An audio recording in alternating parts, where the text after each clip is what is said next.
ಕೃಷ್ಣಾಯ ವಾಸುದೇವಾಯ ಹರಯೇ ಪರಮಾತ್ಮನೆ ಪ್ರಣತಕ್ಲೇಶನಾಶಾಯ ಗೋವಿಂದಾಯ ನಮೋ ನಮಃ. ನಾರಾಯಣಂ ನಮಸ್ಕೃತ್ಯ ನರಂಚೈವ ನರೋತ್ತಮಂ ದೇವೀಂ ಸರಸ್ವತೀಂ ವ್ಯಾಸಂ ತಥೋ ಗ್ರಂಥಮುದೀರಯೇ. ಶ್ರೀ ಗುರುಭ್ಯೋ ನಮಃ. ಕ್ರೋಧಿ ಸಂವತ್ಸರದ ಪುಷ್ಯಮಾಸದ ಈ ಶುಕ್ಲ ಪಕ್ಷದ ಏಕಾದಶಿಯ ದಿನ ನಾವು ಭಾಗವತದ ಶ್ರವಣಕ್ಕೆ ತೊಡಗಿದ್ದೀವಿ. ಅಲ್ಲಿ 1ನೇ ಸ್ಕಂದದ 9ನೇ ಅಧ್ಯಾಯದ 40ನೇ ಶ್ಲೋಕ ಈಗ ನಡೆಯಬೇಕಾದದ್ದು.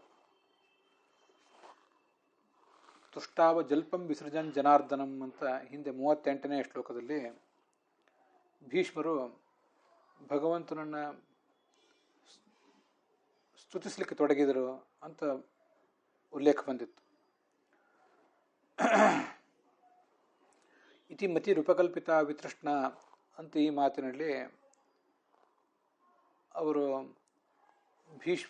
ಭೀಷ್ಮರು ಭಗವಂತನನ್ನು ಸ್ತುತಿಸಿದಂಥ ಮೊದಲನೇ ಶ್ಲೋಕ, ನನ್ನ ಮನಸ್ಸಿನ ಎಲ್ಲ ಚಟುವಟಿಕೆಗಳನ್ನು ಆ ಭಗವಂತನಿಗೆ ಅರ್ಪಿಸ್ತೇನೆ ಅಂತ ಅವರು ಹೇಳಿದ ಮಾತು ಬಂದಿತ್ತು. ಮುಂದೆ ತ್ರಿಭುವನ ಕಮನಂ ತಮಾಲವರ್ಣಂ ರವಿಕರ ಗೌರವರಾಂಬರಂ ದಧಾನೆ ವಪುಃ ಅಲಕಕುಲಾವೃತಾನ ಆನನಾಬ್ಜಂ ವಿಜಯ ಸಖೆ ರತಿರಸ್ಥುಮೆ ಅನವದ್ಯ ಅನ್ನುವ 40ನೇ ಶ್ಲೋಕ ಈಗ ನಾವು ನೋಡಬೇಕಾದದ್ದು. ಆ ಭಗವಂತನಲ್ಲಿ ನನ್ನ ಮನಸ್ಸು ಯಾವತ್ತೂ ಇರಲಿ, ನನಗೆ ಅವನ ಆಸಕ್ತಿ ಇರಲಿ, ನನ್ನ ನಿರ್ಮಲವಾದ ಭಕ್ತಿ ಅಲ್ಲಿಯೇ ಇರಲಿ ಅಂತ ಹೀಗೆ ಪ್ರಾರ್ಥನೆ ಮಾಡ್ತಿದ್ದಾರೆ. ಎಂಥ ಭಗವಂತ ಅವನು, ಅದನ್ನು ಈ ಮುಂದಿನಂತೆ ತೋರಿಸ್ತಾರೆ. ಅವನ ಹಣೆ ಮೇಲೆ ಆ ಮುಂಗುರುಳು ಲಾಸ್ಯ ಆಡ್ತಿದೆ. ಉದಯಿಸ್ತಾ ಇರುವಂಥ ಸೂರ್ಯನ ಹೊಂಬಣ್ಣಕ್ಕೆ ಸಮಾನವಾದ ಪೀತಾಂಬರವನ್ನು ಹುಟ್ಟಿದ್ದಾನೆ. ಹೊಂಗೆ ಹೂವಿನ ಹೋಲಿಕೆ ಇರುವಂಥ ನೀಲವರ್ಣದ ಮೈಕಾಂತಿ ಇದೆ. ತ್ರಿಭುವನ ಕಮನಂ, ಮೂರು ಲೋಕದಲ್ಲಿ ಅತ್ಯಂತ ಸುಂದರವಾದಂತಹ ಆಕೃತಿ. ಅರ್ಜುನನ ಸಖ ಅವನು. ಅಂಥ ಅರ್ಜುನನ ಸಖನಾದ ಕೃಷ್ಣನಲ್ಲಿ ನನಗೆ ಗಾಢವಾದಂಥ ಭಕ್ತಿ ಇರಲಿ ಅಂತ ವರ್ಣನೆ ಮಾಡ್ತಾ ಇದ್ದಾರೆ. ತ್ರಿಲೋಕ್ಯಾಂ ಏಕಮೇವ ಕಮನೀಯಂ, ಜಗತ್ತಿನಲ್ಲಿ ಅತ್ಯಂತ ಸುಂದರವಾದದ್ದು ಏಕಮೇವ ಕಮನೀಯಂ ಅಂತ ಶ್ರೀಧರರ ವ್ಯಾಖ್ಯಾನ.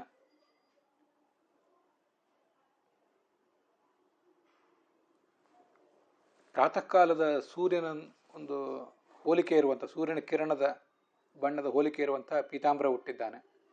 ಗೌರ ಅಂತ ಅಲ್ಲಿ ಶಬ್ದ ಇದೆ. ಗೌರ ಅಂದರೂ ಬಿಳಿ ಬಣ್ಣದ್ದು ಅಂತ ಅರ್ಥ ಅಲ್ಲ. ಆದರೆ ಪ್ರಾತಃ ಕಾಲದ ಸೂರ್ಯನ ಆ ಕಿರಣಗಳಲ್ಲಿ ಹಳದಿ ಬಣ್ಣ ಮತ್ತು ಬಿಳಿ ಬಣ್ಣ ಎರಡೂ ಸಮ್ಮಿಶ್ರವೇ ಆಗಿರ್ತವೆ. ಅಂಥ ಆ ಎರಡು ಬಿಳಿ ಮತ್ತು ಹಳದಿ ಬಣ್ಣ ಅವೆರಡರ ಮಿಶ್ರಣ ಇರುವಂಥ ಒಂದು ಬಣ್ಣ, ಅಂಥ ಪೀತಾಂಬರವನ್ನು ಹುಟ್ಟಿದ್ದಾನೆ. ವಿಜಯ ಸಖ, ಪಾರ್ಥಿಗೆ ಅರ್ಜುನನಿಗೆ ಸಾರಥಿಯಾದವನು. ಅನವದ್ಯ ಅಂದರೆ ಅಹೈತುಕಿ ಭಕ್ತಿ, ಅಂಥ ಒಂದು ಭಕ್ತಿ ನನಗೆ ಇರಲಿ. ಯಾವುದೇ ಫಲಾಭಿಸಂಧಾನವಿಲ್ಲದ, ಇಂಥದೇ ಫಲ ಬೇಕೆಂಬ ಬಯಕೆ ಇಲ್ಲದ ಒಂದು ಭಕ್ತಿ ನನಗಾತನಲ್ಲಿ ಮೂಡಲಿ ಅಂತ ಕೇಳ್ಕೊತಾ ಇದ್ದಾರೆ. ಅನವದ್ಯ ಅಂದರೆ ನಿರ್ದುಷ್ಟ ಅಂತ ಅರ್ಥ ಬರೀತಾರೆ ವೀರರಾಘವರು.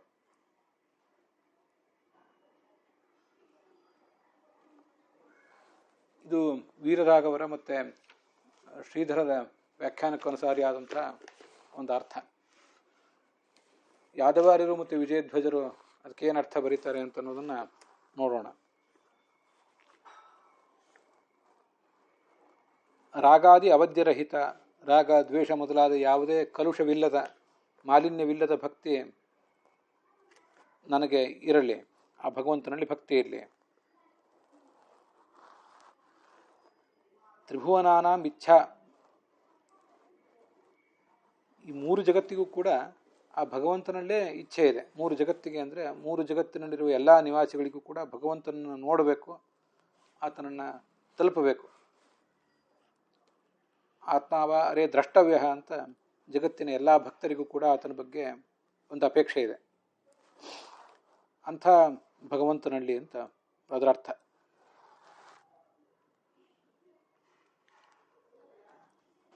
ಗೌರ ಅಂದರೆ ಶ್ವೇತ ಅಂತ ಕೆಲವು ಕಡೆ ಅರ್ಥ ಬರೆದಿದ್ದಾರೆ, ಅದನ್ನು ನೋಡಿದ್ದೀವಿ.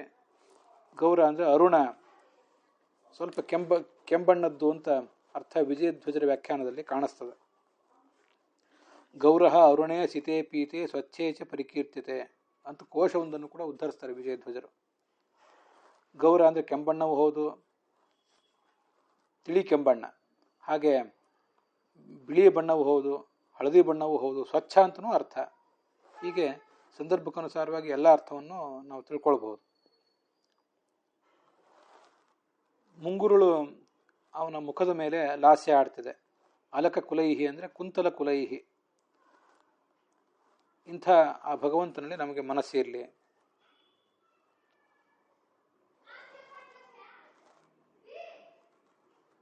ವಿಜಯಧ್ವಜರ ವ್ಯಾಖ್ಯಾನ ನೋಡಿದ್ದೀವಿ. ಯಾದವರ್ಯರ ವ್ಯಾಖ್ಯಾನದಲ್ಲಿ ಕೂಡ ವಿಶೇಷ ಅಂಶ ಏನು ಇಲ್ಲಿ ಕಾಣಿಸೋದಿಲ್ಲ, ಅದನ್ನು ಕೂಡ ನೋಡಿ ಮುಗಿಸಿದ್ದೀವಿ. ಮುಂದೆ ಯುಧಿ ಅನ್ನುವಂಥ ಆ ಶ್ಲೋಕ.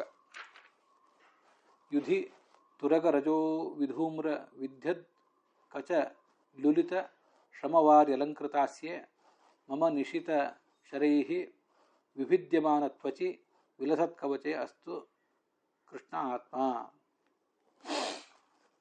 ರಣರಂಗದಲ್ಲಿ ಅವನು ಸಾರಥ್ಯ ವಹಿಸಿದರ ಪರಿಣಾಮವಾಗಿ ಆ ಕುದುರೆಗಳ ಓಡಾಟದಿಂದ ಏನೊಂದು ಧೂಳು ಮೇಲೆದ್ದಿರ್ತದೆ. ಆ ಧೂಳಿನ ಸಂಪರ್ಕದಿಂದಾಗಿ ಅವನ ತಲೆಯ ಕೂದಲು ಕೂಡ ಸ್ವಲ್ಪ ಕೊಳೆಯಾದಂತೆ ಕಾಣಿಸ್ತದೆ. ಆ ಕೂದಲುಗಳು ಮುಖದ ಮೇಲೆ ನಲಿದಾಡ್ತಾ ಇವೆ. ಮುಖದ ಮೇಲೆ ಬೆವರೆದ್ದಿದೆ ದೀರ್ಘಕಾಲದ ಓಡಾಟದಿಂದಾಗಿ. ಆ ಬೆವರನ್ನು ಒರೆಸಲಿಕ್ಕೆ ಆ ಕೂದಲೇ ಸಹಾಯಕವಾಗಿದೆ. ನಾನು ಅರ್ಜುನನ ಮೇಲಲ್ಲದೆ ಈ ಕೃಷ್ಣನ ಮೇಲೆ ಕೂಡ ಬಾಣಪ್ರಯೋಗ ಮಾಡಿದ್ದೇನೆ. ಇಷ್ಟು ಮಾಡಿದರೂ ಕೂಡ ಅವನ ಮೈ ಚರ್ಮದಲ್ಲಿ ಏನೂ ಗಾಯ ಆಗಲಿಲ್ಲ, ಕವಚ ಒಡೆದೂ ಹೋಗಿಲ್ಲ. ಆದರೂ ಅವನು ಹೊರನೋಟಕ್ಕೆ, ಪಾಮರರ ನೋಟಕ್ಕೆ ಮೈಯೆಲ್ಲ ಗಾಯ ಆದಂತೆ ತೋರಿಸ್ಕೋತಾ ಇದ್ದಾನೆ.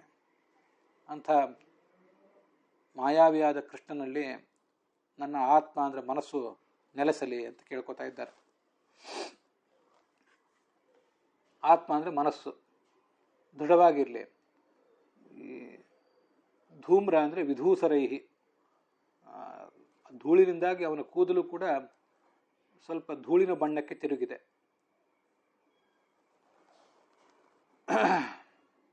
ವಿಶೇಷ ಅರ್ಥವನ್ನೇನು ವೀರರಾಘವರು ಇಲ್ಲಿ ಬರೆದಿಲ್ಲ. ಶ್ರೀಧರರ ವ್ಯಾಖ್ಯಾನದಲ್ಲಿ ಕೂಡ ಅಂಥ ವಿಶೇಷ ಅಂಶ ಏನು ಕಾಣಿಸೋದಿಲ್ಲ. ಶ್ರಮವಾರಿ ಅಂದರೆ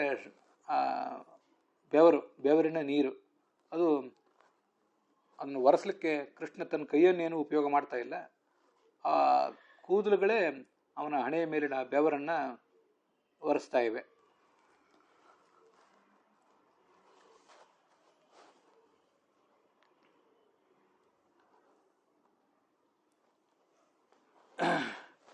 ಈ ಶ್ಲೋಕಕ್ಕೆ ಆಚಾರ್ಯರ ತಾತ್ಪರ್ಯ ಹೊಂದಿದೆ. ಅಸಂಗಶ್ಚ ಅವ್ಯಥೋ ಅಭೇದ್ಯ ಅನಿರ್ಗ್ರಾಹ್ಯೋ ಶೋಷ್ಯ ಏವ ಚ ವಿದ್ಧ ಅಸೃಗಂಚಿತೋ ಬದ್ಧ ಇತಿ ವಿಷ್ಣು ಪ್ರದರ್ಶ್ಯತೆ. ಅಸುರಾನ್ ಮೋಹಯನ್ ದೇವ ಕ್ರೀಡೆಯವ ಸುರೇಶ್ವಪಿ ಮಾನುಷಾನ್ ಮಧ್ಯಯಾ ದೃಷ್ಟ್ಯಾ ನ ಮುಕ್ತೇಶು ಕಥಂಚನ ಇತಿ ಸ್ಕಾಂದೆ ಅಂತ ಆಚಾರ್ಯರು ಸ್ಕಂದ ಪುರಾಣದ ಮಾತನ್ನು ಉದ್ಧರಿಸಿ ಇಲ್ಲಿ ಭಾಷ್ಯ ಬರೆದಿದ್ದಾರೆ. ಆಚಾರ್ಯರ ಭಾಗವತ ತಾತ್ಪರ್ಯಕ್ಕೆ ಯಾದವಾರ್ಯರು ಇಷ್ಟು ವ್ಯಾಖ್ಯಾನಗಳನ್ನು ಮಾಡಿರ್ತಾರೆ. ಮೊದಲು ವಿಜಯಧ್ವಜರು ಏನು ಅರ್ಥ ಹೇಳ್ತಾರೆ ಅಂತ ಅನ್ನೋದನ್ನು ನೋಡೋಣ.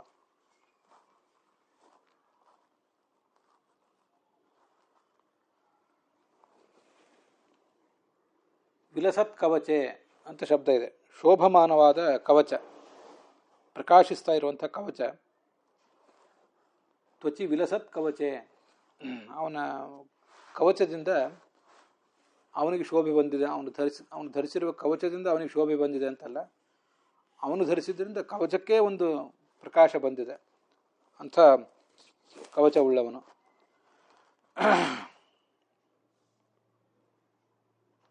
ಅಥವಾ ಇನ್ನೊಂದು ಅರ್ಥ ಬರೀತಾರೆ ವಿಜಯಧ್ವಜರು, ಈ ವಿಲಸತ್, ಆ ಶೋಭಿಸ್ತಾ ಇರುವಂಥ ಸರ್ಪ ಏನಿದೆ ಶೇಷ, ಅವನೇ ಈ ಭಗವಂತನಿಗೆ ಕವಚದಂತೆ ಇದ್ದಾನೆ. ಕವಚ ಅಂದರೆ ಶಯನ ಅಂತ ಅರ್ಥ, ಹಾಸಿಗೆ, ಶಲ್ಪ. ಅಂಥ ತಲ್ಪದಲ್ಲಿ ಇರುವವನು ವಿಲಸತ್ ಕವಚ ಅಂತ. ವಿಲಸತ್ ಅಂದರೆ ಶೋಭಿಸುವ ಅಂತ ಇಷ್ಟೇ ಅರ್ಥ.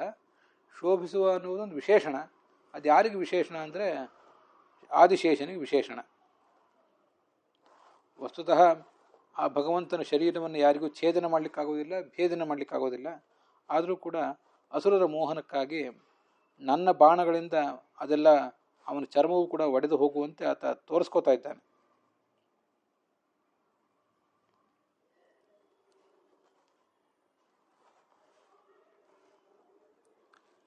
ಆ ಕುದುರೆಗಳ ಖುರ ನಿಪಾತ, ಅದರ ಗೊರಸುಗಳು ಎಲ್ಲ ಕಡೆ ಭೂಮಿಯನ್ನು ಅಪ್ಪಳಿಸಿದ್ದರಿಂದ ಧೂಳು ಮೇಲೆದ್ದಿದೆ.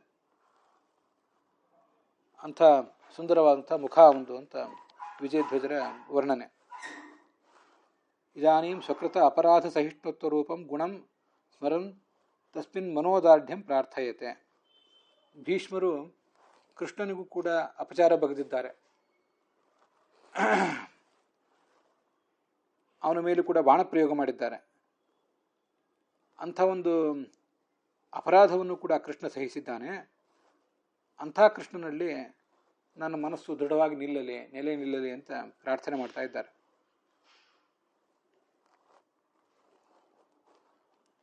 ಕಚ ಅಂದರೆ ಕುಂತಲಗಳು, ಅವು ಈ ಬೆವರ ನೀರನ್ನು ಒರೆಸ್ತಾ ಇವೆ. ಆ ಎಲ್ಲ ವ್ಯಾಖ್ಯಾನ ಸಮಾನವಾಗಿ ಇದೆ, ಅಲ್ಲಿ ಏನು ವ್ಯತ್ಯಾಸ ಇಲ್ಲ.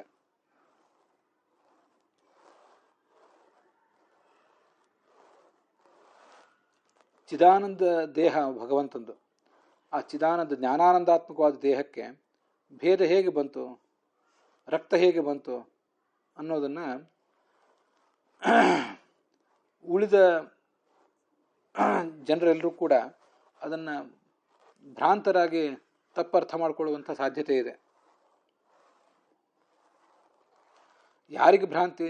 ವಿಜಯಧ್ವಜರು ಹೀಗೆ, ಅದಕ್ಕೆ ಯಾದವಾರ್ಯರು ಹೇಗೆ ಹೇಳ್ತಾರೆ, ರುಜುಮುಕ್ತ ವ್ಯತಿರಿಕ್ತ ರುಜುಗಳು ಮತ್ತು ಮುಕ್ತರು, ರುಜುಗುಣಸ್ಥರಾದ ದೇವತೆಗಳು, ಅವ್ರಿಗೆ ಯಾವತ್ತೂ ಕೂಡ ಭಗವಂತನ ಸ್ವರೂಪದ ಬಗ್ಗೆ ಭ್ರಾಂತಿ ಬರೋದಿಲ್ಲ. ಇನ್ನು ಮುಕ್ತರಾದ ಜೀವರು, ಅವರಿಗೂ ಕೂಡ ಭ್ರಾಂತಿ ಬರೋದಿಲ್ಲ. ಉಳಿದವರಿಗೆ, ಕೆಲವರಿಗೆ, ಎಲ್ರಿಗೂ ಎಲ್ಲ ಸಂದರ್ಭದಲ್ಲೂ ಬರ್ತದೆ ಅಂತಿಲ್ಲ, ಬಹಳಷ್ಟು ಭ್ರಾಂತಿಯೂ ಬರ್ತದೆ ಅಂತಿಲ್ಲ, ಗಾಢವಾದ ಭ್ರಾಂತಿಯೂ ಬರ್ತದೆ ಅಂತಿಲ್ಲ. ಸ್ವಲ್ಪ ಸ್ವಲ್ಪ ಮಟ್ಟಿನ ಭ್ರಾಂತಿ ಕೆಲವರಿಗೆ ಕೆಲ ಕಾಲ ಬರಬಹುದು. ಅಂಥ ಒಂದು ಮೋಹವನ್ನು ಮಾಡುವುದಕ್ಕಾಗಿ ಭಗವಂತ ಕಾಣಿಸ್ಕೋತಾನೆ. ಅದಕ್ಕೆ ಅಸಂಗ ಅನ್ನುವ ಮಾತಿನಿಂದ ಅದಕ್ಕೆ ಅರ್ಥ ಹೇಳಿದ್ದಾರೆ.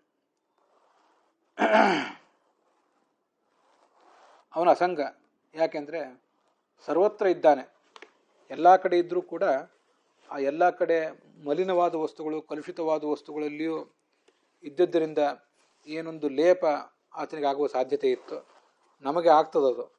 ಅಂಥ ಲೇಪ ಆ ಭಗವಂತನಿಗೆ ಇಲ್ಲ ಅಂತ ತಾತ್ಪರ್ಯ.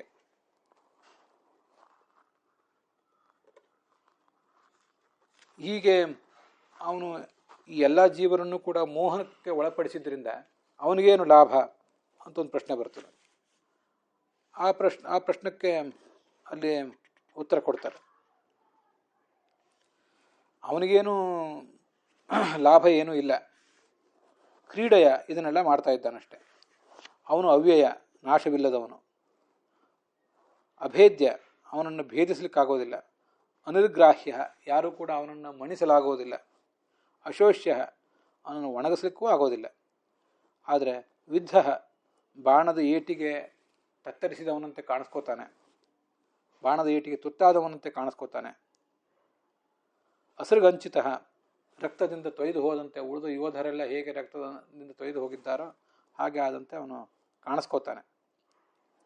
ಕೆಲವು ಬಾರಿ ಯಾರ್ಯಾರಿಗೂ ವಶನಾದವನಂತೆ, ಅವನನ್ನು ಸೆರೆ ಹಿಡಿಯುವುದರಲ್ಲಿ ಅವರೆಲ್ಲ ಸಫಲರಾದರು ಅನ್ನುವಂತೆ ಕೂಡ ಕಾಣಿಸ್ತದೆ. ದೇವ ಕ್ರೀಡೆಯೈವ ಸುರೇಶ್ವಪಿ, ದೇವತೆಗಳಿಗೆ ಆ ಥರ ಅದು ಕಾಣಿಸ್ತದೆ. ಭಗವಂತನ ಆಟ ಇದು. ಅಸುರಾನ್ ಮೋಹಯನ್ ದೇವ, ಅಸುರರಿಗೆ ಅದರಿಂದ ಭ್ರಾಂತಿಯೇ ಬರ್ತದೆ. ತಾಮಸ ಸ್ವಭಾವ ಇದ್ದವರಿಗೆ ಭ್ರಾಂತಿಯೇ ಬರ್ತದೆ, ಇವನು ಭಗವಂತನೇ ಅಲ್ಲ, ಇವನೆಂಥ ಭಗವಂತ ಅಂತ ಅವನನ್ನು ಅನಾದರಿಸಿ ಬಿಡ್ತಾರೆ. ಮತ್ತು ಮನುಷ್ಯರಾದವರು ಮಾನುಷಾನ್ ಮಧ್ಯೆಯಾದೃಷ್ಟೇ, ಅವರಿಗೆ ಮನುಷ್ಯರಾದವರು ಅಂದರೆ ರಾಜಸ ಸ್ವಭಾವದವರಿಗೆ ಇದರ ಬಗ್ಗೆ ಒಂದು ಅನಾದರವೇ ಇರ್ತದೆ. ಅವರು ಹೆಚ್ಚೇನನ್ನು ಆಲೋಚನೆ ಮಾಡದೆ ಹೋಗಿಬಿಡ್ತಾರೆ, ವಿಫಲರಾಗಿಬಿಡ್ತಾರೆ.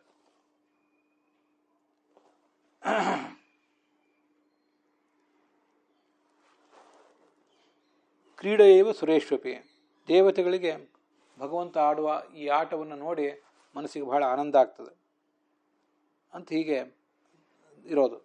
ಇವರೆಲ್ಲರನ್ನೂ ಹೊರತುಪಡಿಸಿರುವಂಥ ಮುಕ್ತರೇನಿದ್ದಾರೆ, ಸಾತ್ವಿಕರಾದಂಥ ಮುಕ್ತರು, ಅವರಿಗೆ ಯಾವ ದೋಷವೂ ಕೂಡ ಕಾಣಿಸೋದಿಲ್ಲ ಅಂತ ಹೀಗೆ ಆ ಸ್ಕಂದ ಪುರಾಣದಲ್ಲಿ ಮಾತು ಕೇಳಿ ಬರ್ತದೆ. ಅಂಥ ಆ ಭಗವಂತನ ಸ್ವರೂಪವನ್ನು ಅಲ್ಲಿ ವರ್ಣನೆ ಮಾಡಿದ್ದಾರೆ. ಇದರಲ್ಲಿ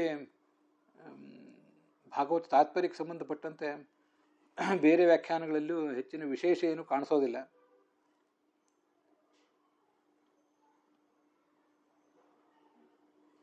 ಭಾಗವತ ತಾತ್ಪರ್ಯದಲ್ಲಿ ಈ ಬೇರೆ ಬೇರೆ ಪ್ರಸಂಗಗಳಲ್ಲಿ ಅನಂತ ತೀರ್ಥರು ಮತ್ತು ವಿಜಯ ತೀರ್ಥರು ಮೊದಲಾದವರು ಬೇರೆ ಬೇರೆ ವ್ಯಾಖ್ಯಾನಗಳನ್ನು ಕೆಲವು ಬಾರಿ ಮಾಡ್ತಿರ್ತಾರೆ. ಇಲ್ಲಿ ಅಂಥ ಏನು ವಿಶೇಷ ಅರ್ಥ ಯಾರು ಮಾಡಿಲ್ಲ.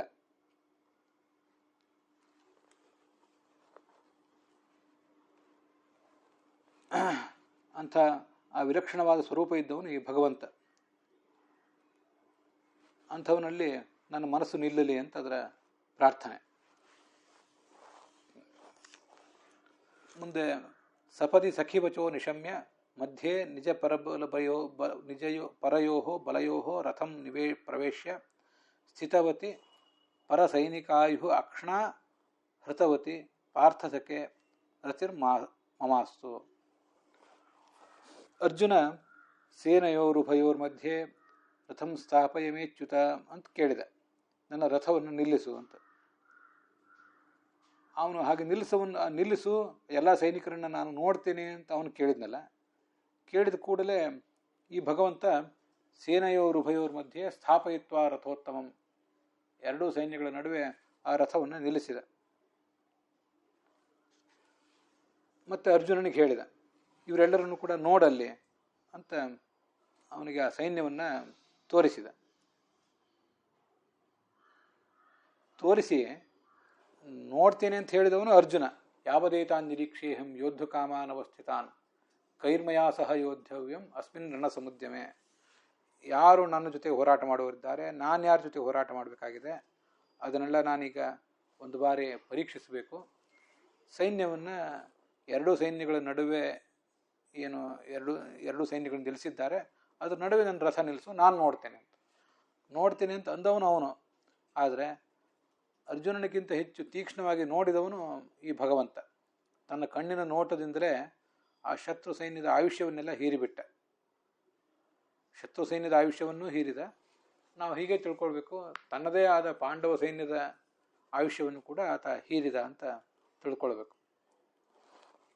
ಯಾಕೆಂದರೆ ಭಾಗವತದಲ್ಲಿ ಮುಂದೊಂದು ಶ್ಲೋಕ ಬರೋದಿದೆ, ಅಷ್ಟಾದಶ ಕ್ಷೌಹಿಣೀನಾಂ ತಾವದ್ಭಿರ್ ಮಾಯಯಾ ದಿನೈ ಕೃತಂ ವ್ಯಾಪಾದನಂ ಯೇನ ತಸ್ಮೈ ವಿಶ್ವಾತ್ಮನೇ ನಮಃ ಅಂತ. 18 ದಿನಗಳಲ್ಲಿ 18 ಅಕ್ಷೌಹಿಣಿ ಸೈನ್ಯ ಇದು ಅಲ್ಲಿ ಹೋರಾಟಿತ್ತು. ಆ ಹೋರಾಟ ಮಾಡಿದ ಆ ಸೈನ್ಯದ ನಾಶವನ್ನೆಲ್ಲ ಇವನೇ ಮಾಡಿದ. ಕೃತಂ ವ್ಯಾಪಾದನಂ ಯೇನ, 18 ಅಕ್ಷೌಹಿಣಿಗಳ ಸೈನ್ಯವನ್ನು ಇವನು ಸಂಹರಿಸಿದ. ಯಾಕೆಂದರೆ ಅವನು ವಿಶ್ವಾತ್ಮ. ಕೌರವರ ಪಕ್ಷದಲ್ಲಿರುವ ಭೀಷ್ಮ, ದ್ರೋಣ, ಕರ್ಣ ಮೊದಲಾದವರಲ್ಲೂ ಇವನೇ ಇದ್ದಾನೆ. ಈ ಕಡೆ ಇರುವ ಧೃಷ್ಟದ್ಯುಮ್ನ, ಭೀಮ, ಅರ್ಜುನ ಮತ್ತು ಕೌರವ ಸೈನ್ಯದಲ್ಲಿರುವಂಥ ಅಶ್ವತ್ಥಾಮ, ಅವರಲ್ಲಿ ಎಲ್ಲರಲ್ಲೂ ಕೂಡ ಇವನೇ ಇದ್ದಾನೆ. ಎಲ್ಲರಲ್ಲೂ ಇವನೇ ಇದ್ದು ಆ ಸೈನ್ಯದ ಸಂಹಾರವನ್ನು ಮಾಡಿಸಿದ. ಅದಕ್ಕಾಗಿ ಆತನನ್ನು ವಿಶ್ವಾತ್ಮ ಅಂತಾರೆ. ಹಾಗೆ ಮುಂದೆ ಮಹಾಭಾರತದಲ್ಲಿ ಭಾಗವತದಲ್ಲಿ ಬರೋದಿದೆ. ಇಲ್ಲಿ ಪರಸೈನಿಕಾಯು ಅಕ್ಷ್ಣಾಹೃತವತಿ, ಶತ್ರುಗಳ ಸೈನಿಕರ ಆ ಆಯುಷ್ಯವನ್ನೆಲ್ಲ ತನ್ನ ಕಣ್ಗಳ ಮೂಲಕವೇ ಹೀರಿದ ಅಂತ. ಇಂಥದೇ ಒಂದು ಉಲ್ಲೇಖ ಮಹಾಭಾರತದಲ್ಲಿ ಕೂಡ ಬರ್ತದೆ. ಚಕ್ಷುರ್ಹಣಂ ತ್ವಾಂ ಸಂಪ್ರಾಪ್ಯ ಅಂತ ಯುಧಿಷ್ಠಿರನಿಗೆ ವಿಶೇಷವಾಗಿ ಅದನ್ನು ಹೇಳ್ತಾರೆ. ಭೀಮಾರ್ಜುನರು ಶಸ್ತ್ರಾಸ್ತ್ರಗಳ ಮೂಲಕ ಯುದ್ಧ ಮಾಡಿ ಶತ್ರುಗಳನ್ನು ಸದೆ ಬಡಿತಾ ಇದ್ರು. ಆದರೆ ಈ ಯುಧಿಷ್ಠಿರ ಚಕ್ಷುರ್ಹನ್, ತನ್ನ ಕಣ್ಗಳ ಮೂಲಕವೇ ಶತ್ರುಗಳನ್ನು ನಾಶಪಡಿಸ್ತಾ ಇದ್ದ. ಅವನಲ್ಲಿರುವ ತಪೋಬಲ, ನೈತಿಕ ಬಲ ಇತ್ಯಾದಿಗಳು ಶತ್ರುಗಳ ನೈತಿಕ ಸ್ಥೈರ್ಯವನ್ನು ಉಡುಗಿಸುವಂಥದ್ದಾಗಿತ್ತು ಅಂತ ಹಾಗೆ ನಮಗೆ ಗೊತ್ತಾಗ್ತದೆ. ಆದ್ದರಿಂದ ಚಕ್ಷುರ್ಹನ್, ಯುಧಿಷ್ಠಿರನೇ ಚಕ್ಷುರ್ಹನ್, ತನ್ನ ಕಣ್ಗಳ ಮೂಲಕವೇ ಶತ್ರುಗಳನ್ನು ಸದೆ ಬಡಿತಾನೆ ಅಂದ ಮೇಲೆ ನಾವು ಭಗವಂತನಿಗೆ ಅದನ್ನು ಸುತರಾಮ ಅನ್ವಯಿಸಬೇಕು. ಮುಖ್ಯವಾಗಿ ಹೀಗೆ ಕಾಲರೂಪನಾಗಿ ಸಕಲ ಜಗತ್ತಿನ ಆಯುಷ್ಯವನ್ನು ಹೀರುವಂಥವನು ಈ ಭಗವಂತ. ಅಂಥವನು ಅವನು ಪಾರ್ಥ ಸಖ. ಅವನಲ್ಲಿ ನನಗೀಗ ಇರಲಿ, ನನ್ನ ಮನಸ್ಸು ಇರಲಿ. ಅದರ ಅರ್ಥ ನನ್ನ ಸೈನ್ಯ, ನನ್ನದೇ ಆದ ಕುರು ಸೈನ್ಯ ಏನಿದೆ, ಆ ಕುರು ಸೈನ್ಯದ ಆಯುಷ್ಯವನ್ನು ಅವನು ಹೀರಿದ್ದಾನೀಗ. ದುರ್ಯೋಧನ, ದುಶ್ಯಾಸನ ಮೊದಲಾದವರು, ಅವನ ತಮ್ಮಂದಿರು, 98 ಜನ ತಮ್ಮಂದಿರು, ಜಯಧೃತ, ದ್ರೋಣ, ಕರ್ಣ, ಶಲ್ಯ, ಅವರೆಲ್ಲರೂ ಕೂಡ ಇವನ ಕಣ್ಣೋಟದ ದಾಳಿಗೆ ಸಿಲುಕೆ ಈಗಾಗಲೇ ನಷ್ಟರಾಗಿ ಹೋಗಿದ್ದಾರೆ. ನನ್ನನ್ನು ಕೂಡ ಅವನು ಕೊಂದು ನಾಶಪಡಿಸುವವನಿದ್ದಾನೆ. ಉತ್ತರಾಯಣ ಬಂದ ಕೂಡಲೇ ನನ್ನ ಪ್ರಾಣವು ಹೋಗುವುದಿದೆ. ಇದು ಕೂಡ ಆ ಕೃಷ್ಣನ ಕಣ್ಗಾವಲಿನಲ್ಲೇ ಆಗೋದಿದೆ. ಅಕ್ಷ್ಣಾಹೃತವತಿ ಅಂತನ್ನೋದಕ್ಕೆ ತನ್ನ ಕಣ್ಣಿನಿಂದಲೇ ಆಯುಷ್ಯವನ್ನು ಹೀರಿದವನು ಅಂತ ಒಂದು ಅರ್ಥ. ಇನ್ನೊಂದು, ಅವನ ಕಣ್ಗಾವಲಿನಲ್ಲೇ ಎಲ್ಲವೂ ನಡೆಯುವುದು. ಅದಕ್ಕೆ ನಿಮಿತ್ತ ಮಾತ್ರ ಭವ ಸವ್ಯಸಾಚಿನ್ ಮಮೈವೇತೆ ನಿಹತಃ ಪೂರ್ವಮೇವ ಅಂತ ಭಗವದ್ಗೀತಾದಲ್ಲೇ ಕೃಷ್ಣ ಏನು ಹೇಳಿದ್ನಲ್ಲ, ನಾನೇ ಇವರನ್ನೆಲ್ಲ ಕೊಂದು ಹಾಕಿದ್ದೇನೆ, ಈಗಾಗಲೇ ಕೊಂದು ಹಾಕಿದ್ದೇನೆ, ನೀನು ಆ ಕೊಲ್ಲುವ ಕ್ರಿಯೆಗೆ ನಿಮಿತ್ತ ಮಾತ್ರ ಆಗಬೇಕು ಅಂತ ಅರ್ಜುನನನ್ನು ಹುರಿದುಂಬಿಸಿದ್ದ. ಕಣ್ಣಿನಿಂದ ಮಾಡುವುದು ಅಂದರೆ ಅವನ ಕಣ್ಗಾವಲಿನಲ್ಲಿಯೇ ಎಲ್ಲವೂ ಆಗುವುದು. ಕೆಲವರನ್ನ, ಕಂಸ ಮೊದಲಾದವರನ್ನ ತಾನೇ ಸದೆ ಬಡಿತಾನೆ, ನಾವು ಅದನ್ನು ನೋಡಿದ್ದೇವೆ. ಇನ್ನು ಮತ್ತೆ ಯಾರನ್ನೇ ಕೊಂದರು ಅದೆಲ್ಲವೂ ಕೂಡ ಈತನ ಕಣ್ಣಿನಿಂದಲೇ ಆಗುವುದು. ಅಂದರೆ ಅವನ ಕಣ್ಗಾವಲಿನಲ್ಲಿ ಆಗುವುದು. ಎಲ್ಲವನ್ನು ಕೂಡ ಮೇಲೆ ನಿಂತು ಆತ ಸೂಪರ್ವೈಸ್ ಮಾಡ್ತಾನೆ, ಅಧ್ಯಕ್ಷನಾಗಿ ನಿಂತು ಎಲ್ಲವೂ ಕೂಡ ಆಗುವಂತೆ ಮಾಡ್ತಾನೆ ಅಂತ ಅದರ ತಾತ್ಪರ್ಯ ಆಗ್ತದೆ. ಅಂಥ ಕೃಷ್ಣನಲ್ಲಿ ನನಗೆ ಆಸಕ್ತಿ ಇರಲಿ ಅಂತ.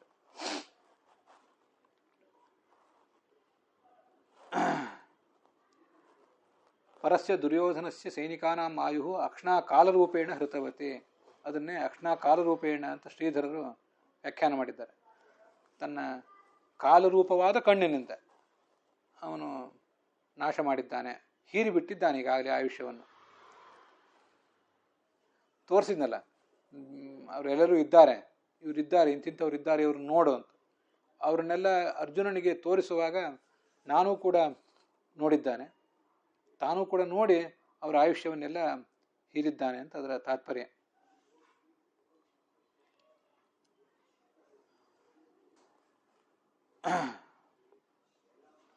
ಅಕ್ಷ್ಣೈವ ದೃಷ್ಟಿಮಾತ್ರೇಣ ಪರಸೈನಿಕಾನಾಂ ದುರ್ಯೋಧನಾದೀನಾಂ ಆಯುರ್ಹೃತವತಿ. ಇಷ್ಟೇ ಬರೀತಾರೆ ಇವರು ರಘುವೀರರು. ವೀರರಾಘವರು ಕೂಡ ಹೆಚ್ಚಿನ ಅರ್ಥವನ್ನೇನೋ ಅದಕ್ಕೆ ಬರೆದಿಲ್ಲ. ಕಾಲರೂಪವಾದ ಕಣ್ಣಿನಿಂದ ಅಂತ ಶ್ರೀಧರರು ವ್ಯಾಖ್ಯಾನ ಮಾಡಿದ್ದು ತುಂಬ ಸುಂದರವಾಗಿದೆ. ಭಗವಂತನೇ ಕಾಲರೂಪ, ಅವನ ಕೈಯೂ ಕಾಲರೂಪ, ಅವನ ಕಾಲರೂಪ, ಅವನ ಕಣ್ಣು ಕೂಡ ಕಾಲರೂಪವೇ. ಕಣ್ಣಿನ ಮೂಲಕವೇ ಎಲ್ಲವನ್ನು ಕೂಡ ಆತ ಮಾಡ್ತಾನೆ ಅಂತ ಅದರ ತಾತ್ಪರ್ಯ. ಸಂಕಲ್ಪ ಮಾತ್ರೇಣೇವ ಸಕಲ ಧಾರ್ತರಾಷ್ಟ್ರ ಕುಲಂ ನಾಶಯಿಷ್ಯತೆ. ಕಣ್ಣು ಅಂದರೆ ಅವನ ಆಲೋಚನೆ, ಸಂಕಲ್ಪ. ಅದನ್ನು ರಾಧಾಕೃಷ್ಣರ ವ್ಯಾಖ್ಯಾನದಲ್ಲಿ ಬರೀತಾರೆ, ತನ್ನ ಸಂಕಲ್ಪದಿಂದಲೇ ಎಲ್ಲ ಧಾರ್ತರಾಷ್ಟ್ರರನ್ನು ನಾಶಪಡಿಸಿದ್ದಾನೆ.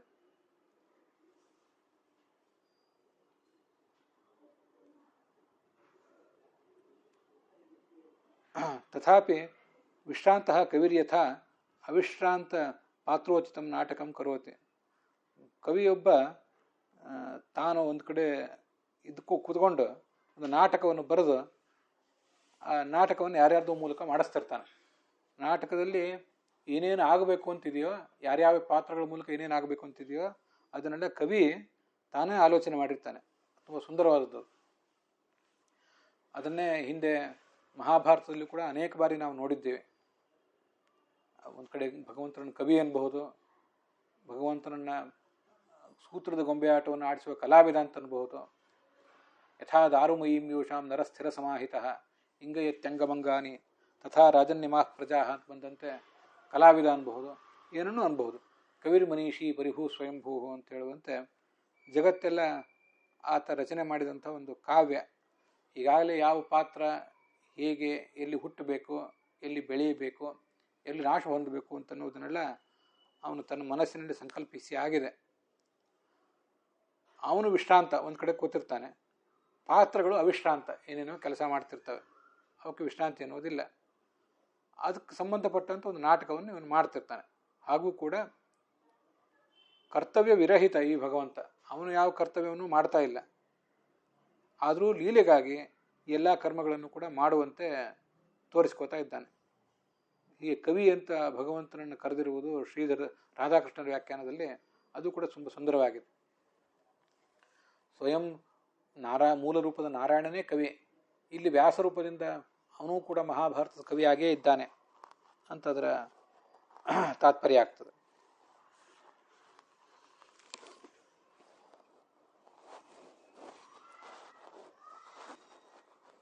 ವಿಜಯಧ್ವಜರ ವ್ಯಾಖ್ಯಾನದಲ್ಲಿ ಪಾರ್ಥಸಖೆ ಅಂತ ಇಷ್ಟೇ ವಿಷಯಗಳಿದೆ, ಅಲ್ಲಿ ಹೆಚ್ಚಿನ ವಿಷಯಗಳೇನಿಲ್ಲ. ನಿರೀಕ್ಷಣೇನ ಪರಸೈನಿಕಾನಾಂ ಕೌರವಸೈನ್ಯಾನಾಂ ಆಯುಹು ಅಂತ ವಿಶೇಷ ಏನೋ ಅರ್ಥ ಬರೆದಿಲ್ಲ. ಹೀಗೆ 42ನೇ ಶ್ಲೋಕ ಇದು. ಸಪದಿ ಸಖಿವಚೋ ನಿಶಮ್ಯ ಅಂಥ ಆ ಭಗವಂತನ ಸ್ವರೂಪದಲ್ಲಿ ನನ್ನ ಮನಸ್ಸು ಈಗಿರಲಿ. ಯಾಕಂದರೆ ಅವನು ಎರಡೂ ಸೈನ್ಯಗಳ ಆಯುಷ್ಯವನ್ನು ಹೀರಿದ್ದಾನೆ, ನನ್ನ ಆಯುಷ್ಯವನ್ನು ಹೀರಿದ್ದಾನೆ. ನನ್ನ ಆಯುಷ್ಯ ಈಗ ಕೊನೆಗೊಳ್ತಾ ಬಂದಿದೆ. ಈಗ ಮುಖ್ಯವಾಗಿ ಅವನ ಪಾದಕಮಲಗಳಲ್ಲಿ, ಅವನ ಸ್ವರೂಪದಲ್ಲಿ ನನ್ನ ಮನಸ್ಸು ನಿಲ್ಲಲಿ ಅಂತ ಹೀಗೆ ಕೇಳ್ಕೊಳ್ತಾ ಇದ್ದಾನೆ. 42ನೇ ಶ್ಲೋಕದ ಶ್ರವಣದೊಂದಿಗೆ ಇವತ್ತಿನ ಈ ಭಾಗ ಸಮಾಪ್ತವಾಗಿದೆ. ಹುಸಿಯ ನಾಡಿ ಹೊಟ್ಟೆ ಹೊರೆವ ವಿಷಯದಲ್ಲಿ ರಸಿಕನೆಂದು ಹುಸಿಗೆ ಹಾಕದಿರೋ ಎನ್ನ ಹೃಷಿಕೇಶನೆ, ಈಶನಿನ್ನ ಚರಣ ಭಜನೆ ಆಶೆಯಿಂದ ಮಾಡುವೆ, ದೋಷರಾಶಿ ನಾಶ ಮಾಡು ಶ್ರೀಶಕೇಶವ. ಶ್ರೀಕೃಷ್ಣಾರ್ಪಣಮಸ್ತು.